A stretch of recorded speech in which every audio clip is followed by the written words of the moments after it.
தமிழக வாழ்வுரிமை கட்சித் தலைவர் வேல்முருகன் செய்தியாளர்களை சந்தித்து வருகிறார். தொடர்ந்து நமக்கான உரிமையை பெற்றுத்தர மறுக்கிற இந்த தேசிய கட்சிகளை புறக்கணிக்க முன்வர வேண்டும்.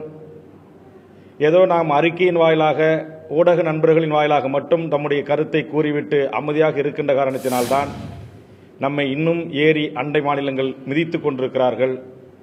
இந்த நிலைமை முற்றுமுதலுமாக மாறப்பட வேண்டும். தமிழ்நாட்டின் வாழ்வாதார உரிமை பிரச்சனையாக இருக்கிற காவேரி சிக்கலில் தமிழர் பக்கம் இருக்கிற நியாயத்தை உணர்ந்து கொள்ள மறுக்கிற இந்த கட்சிகளுக்கு ஒரு சரியான பாடம் புகட்டுவதற்கு தமிழக மக்கள் தயாராக வேண்டும் என்று தமிழக வாக்காளர் பெருமக்களுக்கும் ஒரு அன்பான வேண்டுகோளையும் தமிழக வாழ்வுரிமை கட்சி முன்வைக்கிறது.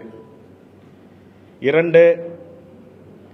ராஜீவ்காந்தி கொலை வழக்கில் குற்றம் சாட்டப்பட்டு 4 நூற்றாண்டு காலம் தன்னுடைய வாழ்வையே தொலைத்திருக்கிற பேரறிவாளனை ஒரு சக ஆயுள் சிறைவாசி கைதி மிக கொடூரமான முறையில் இரும்பு பைப்பை கொண்டு அடித்து அவரை கொலை செய்ய முயற்சித்திருக்கிறார். அவர் மண்டையில் மிக பலத்த காயம் ஏற்பட்டு 16 தையல்களுக்கு மேல் போடப்பட்டிருக்கிறது. கை முறிந்திருக்கிறது.